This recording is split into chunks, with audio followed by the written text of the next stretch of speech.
gusto kong malaman mo, sa bahay na to, isa lang ang reyna. Naintindihan mo? Ako po yung prinsesa? Hindi ka nakakatawa.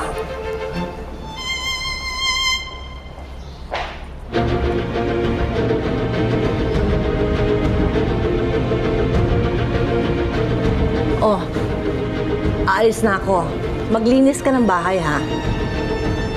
Sige ho. Alam ko, pangarap mong makasal tayo sa simbahan. Next year, ibibigay ko sa'yo yan. Talaga? Sige Gusto ko 5,000 yung guest natin. Bibilin mo sa Dubai yung gown ko. Yung wedding ring ko sa Hong Kong. Sa Europe ang kasal. Dadalhin natin lahat ng guest natin doon. Yung pinakamalaking simbahan yung gusto ko